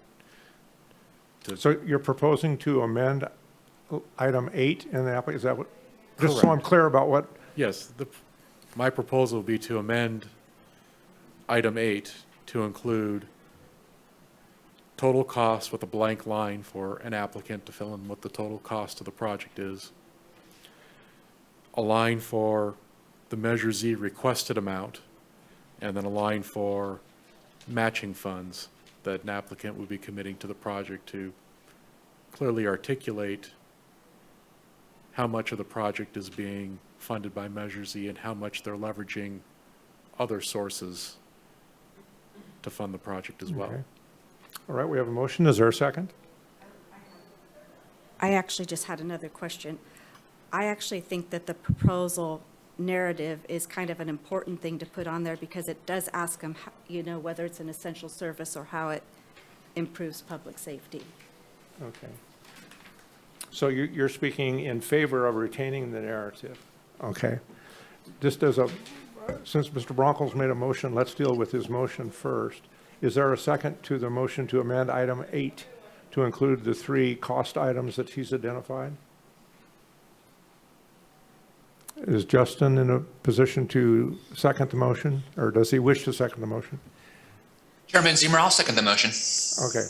We have a motion and a second to amend item 8 in the application to include a line indicating total project costs, the allocation of an amount that Measure Z would be responsible for, and a balance remaining to be funded by other sources? Or are you looking specifically to try to identify if they have worked to find? What I'm trying to understand is, if you have a total cost, you have the Measure Z, you have a balance remaining. Are you trying to identify with your question whether in fact there is an already identified match amount to cover that? Not necessarily if they've have that money secured, but are they intending to go ahead and make the project whole through their local match? Okay. The idea is, how much skin in the game does this project have compared to the next project? Have they been able to go ahead and leverage all these other resources to come up with the project that they're looking for? Okay. So Discussion? So that's if there's a project, but if it's a person, if it's a personnel, then would that be the same? You would want to know how much they were going to contribute to the personnel cost? That would be correct. So, if So, if so an not agency just say, not just say project, just say, application. it would have to say a amount. different word, for something like that. Mr. Robertson? I'm just wondering how that's different than the budget worksheet that has cost requested budget remaining balance. And also related to the proposal narrative, question 4 says, and I'm jumping to the second sentence, how will it maintain and improve public safety and essential services as described in the previous page, which is a ballot language? Again, if our intent is to make this form more efficient, that's, I think, why we're having this discussion. But, I mean, if folks feel more comfortable having the proposal narrative in there, it's just, we want to allow them the best application they can. Okay. Well, let's deal with one at a time. We have a motion and a second, so let's deal with that element first. Any other discussion of the proposal to add amendments to item 8? Justin, have any commentary? No, Chairman Zimmer, thank you. Any members of the public online have any commentary? Any members of the public in the facility? Good afternoon again, Chair. I would recommend going against that added language about the budget, because what the application we present is the number of positions, the equipment, whatever it is. We're giving you a number, and we're asking for that number, because if I tell you that we have Uplift Eureka, we have our CSET team, all these things work in conjunction to get across our project or our mission, what we're trying to do for our city. I can manipulate the numbers to look like we're putting up, $1.5 million of salary costs for all those extra positions. We don't allow the use of the word manipulate in this chamber. So, but what I'm saying is, as you look at an overall project, I can make the project as big as what our total goal is with the positions we ask for Measure Z, versus just, I'm asking for these positions to assist with this project. I just think it's going to be really, it'll skew things, and I think we're going to find ourselves, when we're here presenting our projects, with a lot more conversations. They're going to take longer meetings. We're going to have a lot more input and explanations to try to explain how the funding works, instead of just saying, these are the items we're asking for, this is the amount of money we need to fund these items, and leaving the application as is. Okay, thank you. Thanks. Any other members of the public like to speak to the motion? Okay, any further discussion on the committee? Okay, all those in favor of Mr. Bronco's motion to amend item 8 on the application? Mr. Robbins? Aye. Mr. Bronco? Yes. Mr. Robertson? No. Ms. Miller? No. Ms. Campbell? No. Mr. Zemer? No. Mr. Cole? No. And Ms. Trent? I need that clarified again, what yes and what no means. So the motion is to include 3 additional items of information on question number 8, the total cost, the request for Measure Z, and the local match that is being provided for the application. Okay, no. Okay, the motion fails. Now, Ms. Trent, you had a discussion. You said you would like to see something. Do you want to make it in the form of the motion to enable there to be discussion on it? Sean, did you say that there's another question in here that answers the same, that basically is the same question? Yes, question 4. Okay, well then if there's another area in there where they have to answer that, then it's fine. We don't have to. Okay. Thank you. Any other committee discussion regarding any potential modifications to the application for 23-24? Mr. Bronco? One last one is the oversight of repairing roads. On the first page where it says Measure Z will provide funds to maintain and improve public safety and essential services such as, and then it lists a bunch of bullet points. And it looks like repairing roads is the only one that wasn't included, that's showing up in the Measure Z and Okay, Measure O so language. the intent of your motion is to essentially transfer the elements listed in the actual approved measure in that summary and make it complete. Is that correct? Correct. Okay, could you make that as a motion, please? So moved. So moved. Okay, is there a second to Mr. Bronco's motion? Second. Okay, a motion is second. Any discussion of the committee members online? Mr. No, Chairman Zemer, thank you. Okay, discussion of committee members here in the facility. So just to clarify, this is just essentially a typo where that language is missing. but That's my interpretation of it, Is yes. that correct? This is the original Measure Z language. So the Measure O language included roads and a couple different categories. Yeah, that's what I wanted to clarify, because this is Measure Z language. Measure Z language did include road repair. Yeah, it did.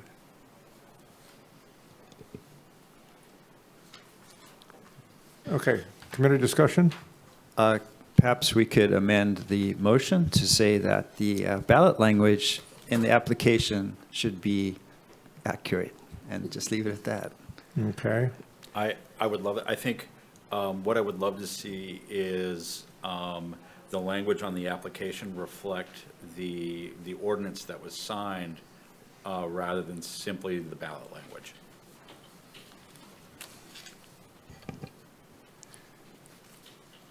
okay. So you posed a potential amendment, okay, to his motion. Is there a second to the proposal for an amendment? Second. Oh, that was rotten. Okay, we have a proposal by Mr. Robertson to amend the language, and let you restate it so I don't misstate it, because he's correct, there's a difference between ballot language and the adopted ordinance. So would you tell me the text of your message? I'd rather just say that, I think we're trying to clarify what should be in the application, and it should be consistent with what's been in the application before. I wasn't necessarily wanting us to change that process, and I think that's what I'm hearing Nicholas say. I was just saying, instead of arguing about what Measure Z or Measure O's language was, it should be accurate, and we don't really need to have a discussion about it because it's already in place. So I don't want to Okay. take more time discussing and voting on something that we don't need to do. That speaks to the same intention that I have, is because I've seen multiple different descriptions of what the ballot language was throughout this process, and I would love for it to be standardized. And I'm wondering, I think why I brought that up is if we're standardizing it, where are we pulling it from? And I feel we need to pull from the ordinance. Okay. To try to move this along, would the maker of the motion and the amender of the motion be amiable to directing the staff to make the introductory language in the application consistent with the currently approved measure language? Would that do it for So you? moved. Okay, are you willing to withdraw your amendment? I think we're wildly outside Robert's Rules of Order, but sure, sounds good. Wildly outside what? Robert's Rules of Order in terms I of... don't doubt that a bit. I'm Yeah. trying to move this along. Thank you. Okay, so we have a new motion by Mr. Bronco to direct staff to make the language in the application consistent with the adopted measure language. Is that correct? Okay. Do we have a second to that motion? Second. Okay, a motion and a second. Any further discussion of committee members? Mr. Robbins? No, Chairman Ziemer, thank you. Okay, online public members? Members of the public in person in the facility? Okay. All those in favor of the motion, Mr. Quincy will do a roll call. Mr. Robbins? Aye. Mr. Bronco? Yes. Mr. Robertson? Yes. Ms. Miller? Yes. Ms. Campbell? Yes. Mr. Ziemer? Yes. Mr. Cole? Yes. And Ms. Trent? Yes. Okay, I think any other discussion regarding the application for 2324? Okay, seeing none, we'll move on. Staff has scheduled some updates from some Measure Z recipients for us. I don't know the exact identities of those parties who are available. Mr. Quincy, you want to illuminate us? Thank you, Chair. So I sent a message to the fire chiefs, Public Works, Sheriff's Office, Health and Human Services, and the City of Eureka, asking them to be available. And I believe most of those agencies are here today. Okay. To be fair, we'll go alphabetically. Would whoever's alphabetically the first please come to the podium? I would say City of Eureka. Okay.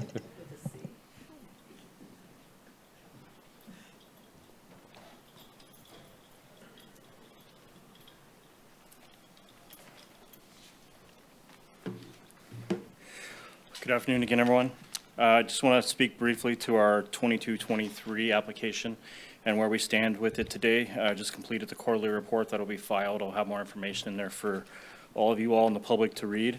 We're happy to announce that our missed officer position is filled as of July 1st with an officer by the name of Jamie Clark. She comes to us with a lot of experience from patrol. She's finished all our crisis intervention training. She's a hostage negotiator, a crisis negotiator for the Humboldt County SWAT team.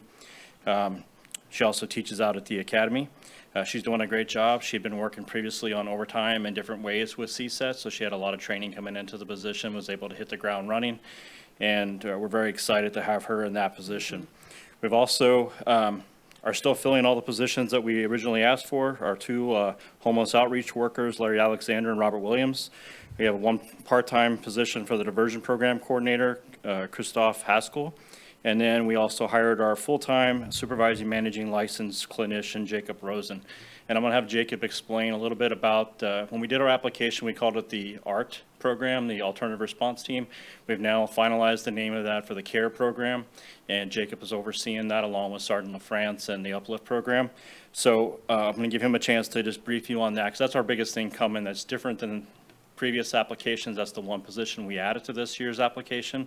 So I want you to give Jacob a chance to introduce himself and give an update on that program, because it is up and running and we're expanding it as we speak. So I'll be available for any questions, but I'm going to turn the floor over to Jacob and let him explain about the CARE program. Thank you. Good afternoon, Chair and committee members. My name is Jacob Rosen. How's that? All right.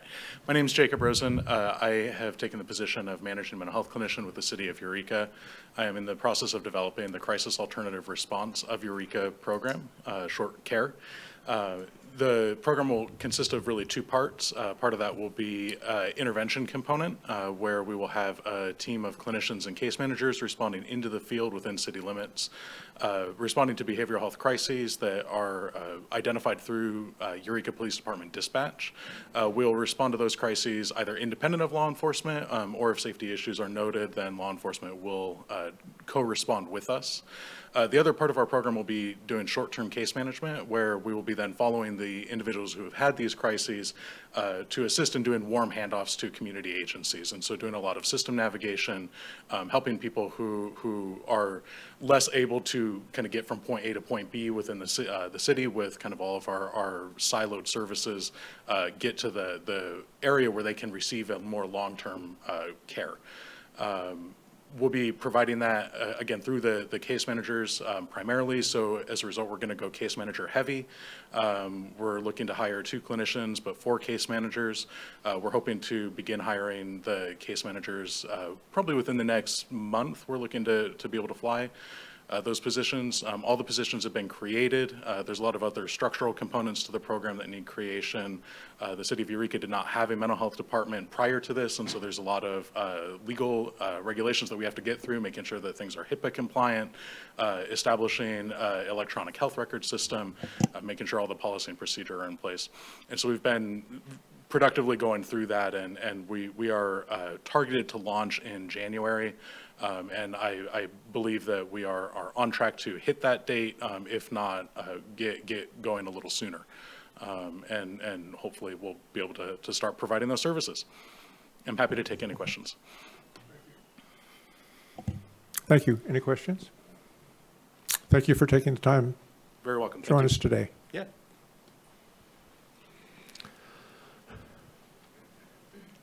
I would say up next would be D, Department of Health and Human Services. I have a question. Is somebody here from MIST? From the other MIST? Sorry, from EPD MIST? No? Okay. Sergeant France, can I answer any questions? Oh. Yeah, I just wondered, on your quarterly reports, you're going to put in like statistics of how many people you've seen and, you know, maybe the outcome of a few people so that we kind of, you know how successful that is. Sure, it's hard to probably calculate the number of people that they actually interact with because it's Right. in the thousands, because it could be the same person Right. several times a day. The ones that I can give you is that they've handled MIST or CSET alone. That group handles about 40% of our Q1 mental health calls that they've responded to or that come in while they're on duty. Of those calls, they've been able to divert 97% of those away from actual 5150 holds, which is 97% that doesn't go to the ER for clearance and is contributing to that problem that we're facing. So having these connections, like the CARE program, the connections they have with community partners, they're able to call caseworkers directly, things patrol can't do. And by expanding this program, we're going to see that number of diversions stay high and the impact on our ERs and Semper-Virens and other places stay low because we're able to directly contact resources and streamline people into the correct place they Right. need So to be. the referrals to MIST, is it just patrol? People are out on patrol and they see somebody, or does it all come through dispatch? It's both. Both, We run into okay. people every day that are in crisis and that are referred to So you MIST. just go ahead, they don't have to be referred by No, anyone? there's no paper process as to speak of where somebody says, hey, can you go contact so-and-so because they're having an issue. Sergeant LaFrance monitors calls. We see who our high-end users are of police services, medical services. We will focus on them through different avenues and different projects. But as far as direct, they have their hands in the game. We're a small enough department, they're Right. always aware of what's going on in the city. Okay, thank you. Anything like that? Excellent.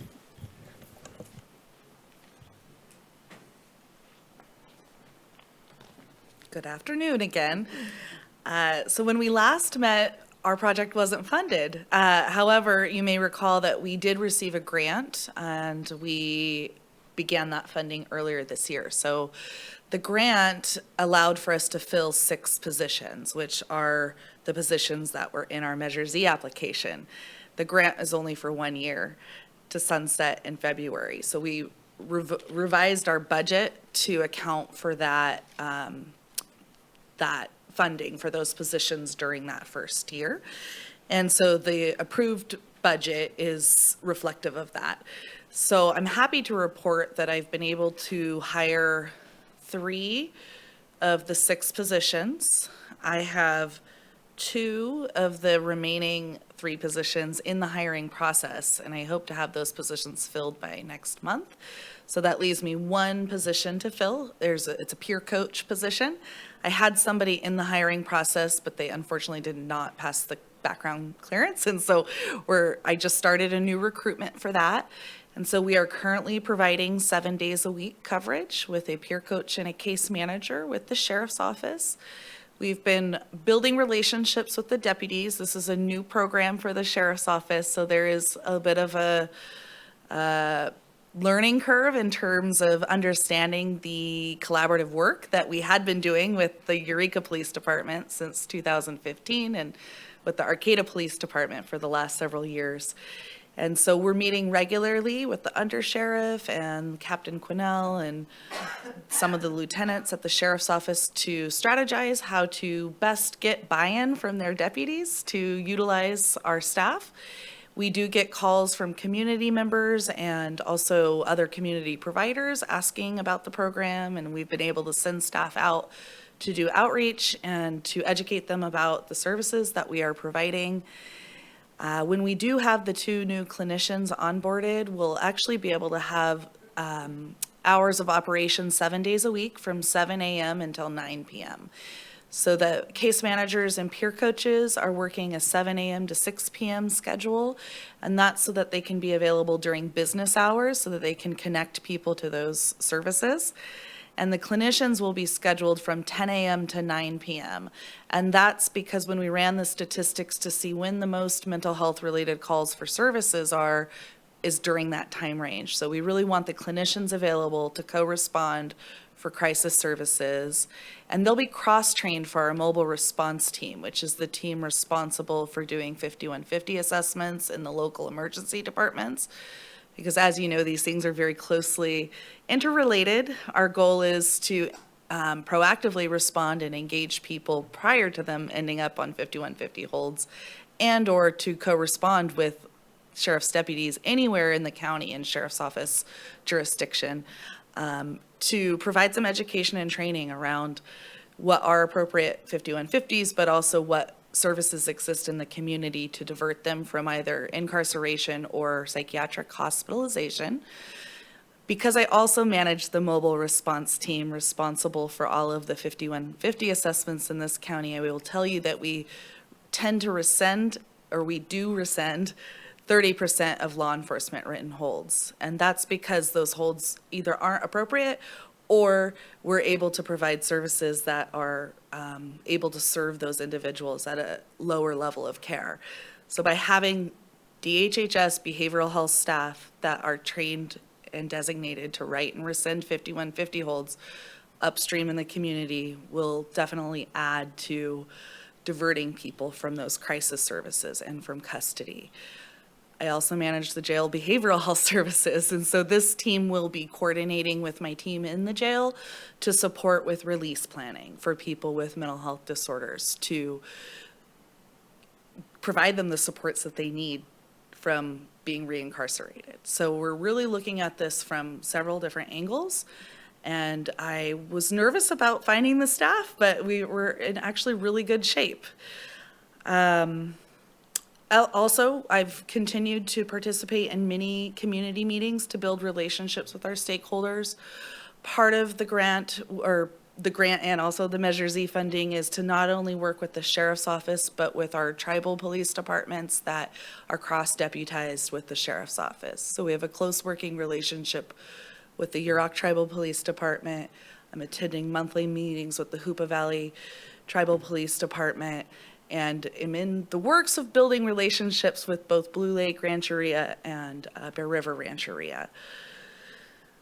So what else do we do? We're meeting regularly with the hospitals and law enforcement folks to, every other Friday, we meet to discuss some of the issues that are going on with folks in crisis in the community and to strategize how we can better serve folks and to work out kinks. And I'm part of that committee. I also manage the crisis intervention team in Humboldt County. We just had our annual training last week. We're able to train 30 people, including staff that are funded by this project. And I think I could go on, but I will end there. And if you have any questions, please let me know. I just have one question. So how far out have you been able to go in the community, like on the south end? Sure.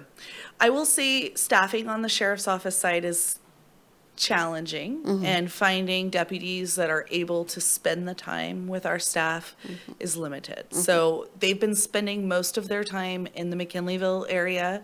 Although I just met this morning with Captain Quinnell and Lieutenant McCall, and our newest staff member will be scheduling ride-alongs in the southern part of the county later this month. Yes, well, early next month, I guess it is, next week. And then my hope is to start building those connections with the deputies that serve Eastern Humboldt as well. Great, thank you. Thank you. Thank you. Let's say the Fire Chiefs Association be next, if they're available. They are. Good afternoon. Good afternoon, Chair Zemer and members of the committee. So I guess probably I'll start with a little rundown on our accomplishments over the years and just a quick recap. We continue to meet standards for firefighter personal protective equipment and equipment in general through Measure Z funding. We've put 15 to 20 apparatus on the road, new apparatus primarily used, but good, decent frontline apparatus on the road. We've got, and I didn't check the exact numbers, but probably 12 plus fire stations that now are up and running through Measure Z funding with the assistance of Measure Z funding.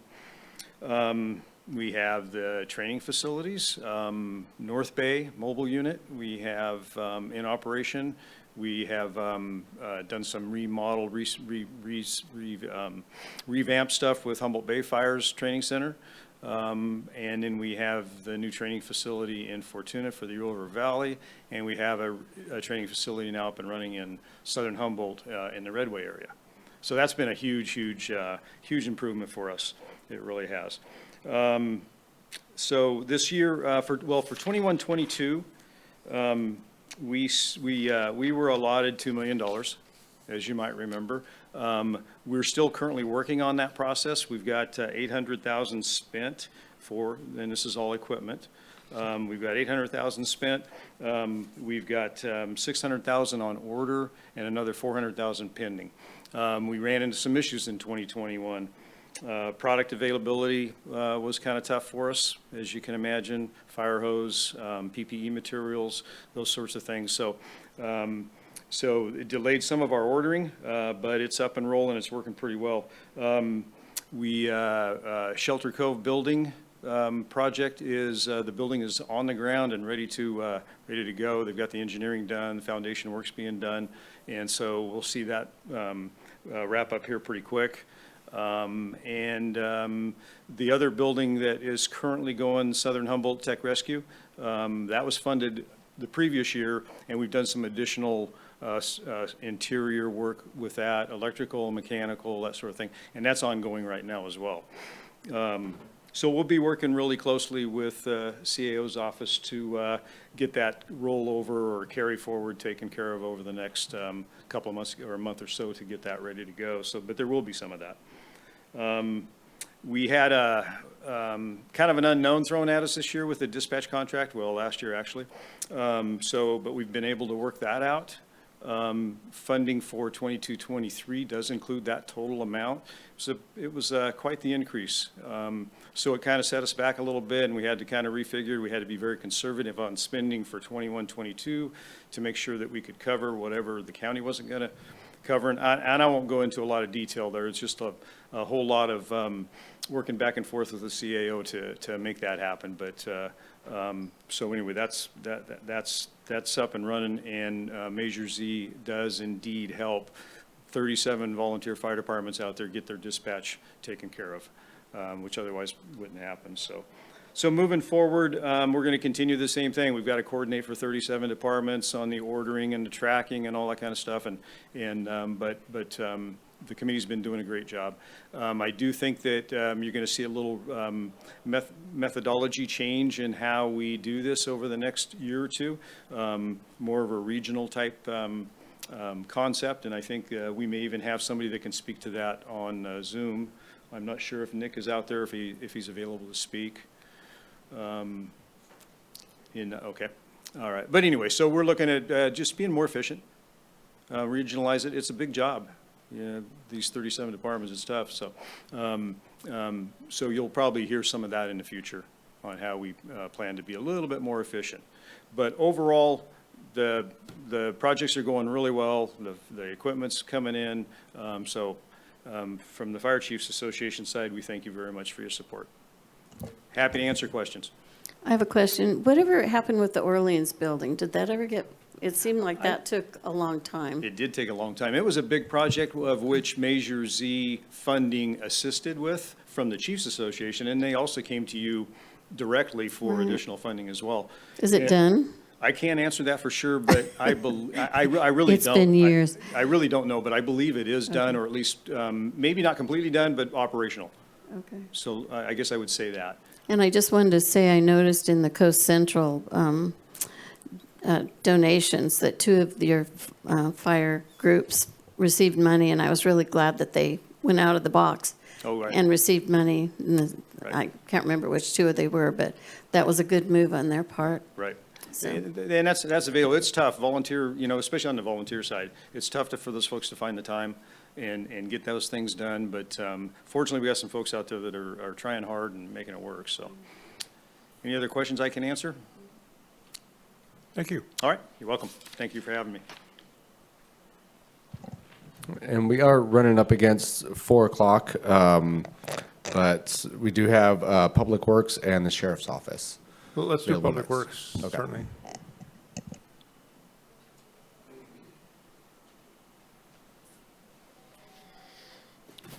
Good afternoon, Chair Zemer, members of the committee. For prior fiscal year, we had $125,000 for chip sealing. We did that in McKinleyville and Hoopa area. We had $50,000 plus $52,000 in rollover for illegal dumping. That was fully expended by the third quarter. And in fact, we spent another $70,000 out of the road fund, probably $35,000 to $40,000 out of Humboldt Waste Management Authority.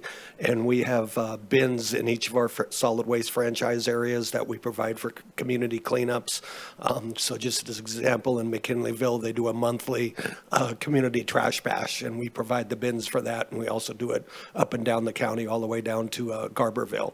And then we had $5,000 for public service announcements, and we were able to purchase 60 hours of radio time for basically safety announcements, safety statements for all over public works, for roads, parks, swimming, et cetera. For this fiscal year, going into this fiscal year, we were requested to hold on everything possible that we could because of the unknown budget in June.